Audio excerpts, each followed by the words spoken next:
Hello friends কি খবৰ সকলো নিশ্চয় ভালে কুশলে আছে এয়া লিপি ষ্টাইৰী আৰু মই হৈছোঁ লিপি আপোনালোক সকলোকে স্বাগতম জনাইছোঁ আৰু এতিয়া সন্ধিয়াৰ সময় যেহেতু আপোনালোক সকলোকে শুভ আবেলি আজিৰ আবেলিটি আপোনালোকৰ সুন্দৰকৈ পাৰ হৈ যাক তৰে কামনা কৰিলোঁ আজি লৈ আহিছোঁ পুনৰ এটি নতুন ভিডিঅ' পিছে আজি ৰেচিপি লৈ অহা নাই আজি লৈ আহিছোঁ এটি কবিতাহে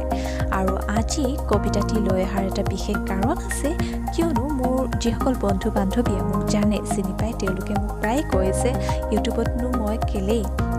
এটা কবিতা পাঠ কৰি নিদিওঁ আচলতে তেওঁলোকৰ এই বিশেষ অনুৰোধতহে মই আজি কবিতাটি আগবঢ়াব লৈছোঁ যিটো মোৰ খুবেই প্ৰিয় কবিতা আৰু হয়তো আপোনালোকেও ভাল পায় আৰু সেই বিখ্যাত জনপ্ৰিয় কবিতাটি হৈছে মমতাৰ চিঠি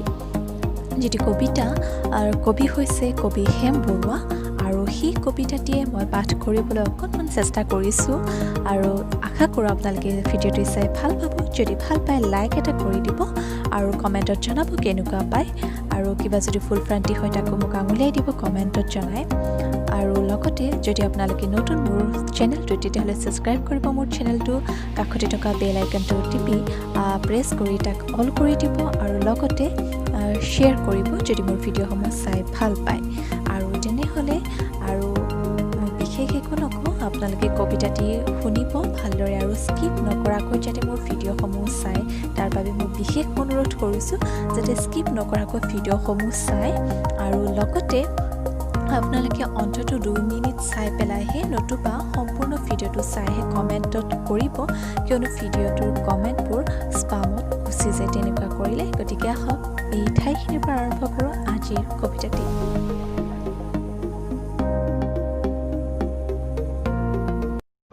কবিতাৰ শিৰোনাম মমতাৰ চিঠি কবি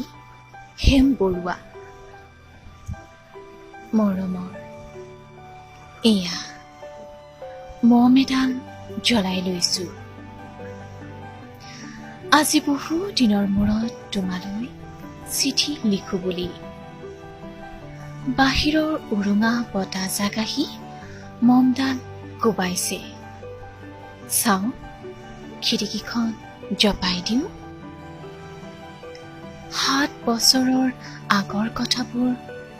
তোমাৰ মনত আছেনে আমি যে নতুন জীৱনটোৰ পাতনি মেলিছিলোঁ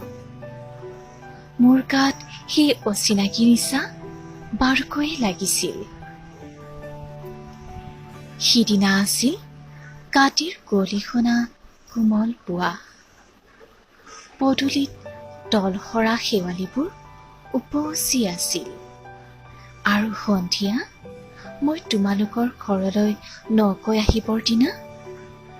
আকাশৰ মেঘৰ মুখনাত হালধীয়া জোনটো নাওখন লৈ আমাক যে ৰিঙিয়াই মাতিছিল তৰাৰ দেশলৈ মই লোৱা কঁকালৰ ৰিহাখনলৈ তুমি বাৰু তেনেকৈ কিয় একেথৰে চাইছিলা মোৰ কেনে লাগিছিল জানা তুমি যেন কোনোবা দূৰ বিদেশৰ স্বপ্নটোৰ আলোকৰ মানুহ আৰু মই যেন তলসৰা এপাহ শেৱালি সেইদিনা মন সাগৰত মোৰ এৰি অহা আৰু আহি পোৱা অলেখ ঢৌৰ কঁপনি জাগিছিল তোমাৰ জানো এইবোৰ কথা মনত নাই আমাৰ দেউতাই যে চিঠি লিখিছিলে আই তই নতুন ঘৰত হাঁহি মাতি থাকিবি এইবোৰ 7 বছৰৰ আগৰ কথা মোৰ যে সকলোবোৰ পুৰাণৰ সাধু যেন লাগে জেঠমহীয়া দেউতাৰ বছেৰেকীয়া হৈ গ'ল তোমাৰ বাবুল এতিয়া বৰটো হৈছে তাৰ ওপৰ বাৰীত এঠানিমান ডালিম গুটি যে দাঁত কণি গজিছে সি মোক একেবাৰে এৰিকে নিদিয়ে কেতিয়াবা মোৰ যে ইমান খং উঠে তুমি নাই নহয় সেইকাৰণে সি বাৰু মোৰ বগা সাজযোৰলৈ এনেদৰে তথা লাগি চাই থাকে কিয় তাৰ উপজাৰে পৰা এইযোৰ কাপোৰ চিনাকি সেইকাৰণে নহয় বাবুল এতিয়া বৰটো হৈছে বুজিছা আৰু ডাঙৰ হ'লে স্কুলত তাক নাম লগাই দিম। সি আঁতৰি থকা সময়খিনি মোৰ যে বুকুখন তেনেই উদং হৈ থাকিব ভাই। আৰু কি লিখিম, বিশেষ একো নাই। মোৰেই খবৰ, তুমি যিদিনা উলটি আহিবা মোক আগতীয়াকৈ জনাবা দেই। মই ভোগ দৈয়েদি ফটিয়াই গৈ বুঢ়া লুইটোৰ বুকুৰ পৰা তোমাক ৰিঙিয়াই মাতিম। তুমি যিদিনা উলটি আহিবা মোক আগতীয়াকৈ জনাবলৈ নাপাহৰিবা দেই। মৰম ল'বা, এটি তোমাৰ মমতা। পুনঃ। এইবাৰ বুজিছা, মাঘৰ মেজিৰ জুইকুৰা বৰ ৰঙাকৈ জ্বলিছিল। আমাৰ আইতাৰ কলি ছাগলীজনীৰ 2টা পোৱালি জগিছে, এটা সুত বগা আৰু আনটো পখৰা।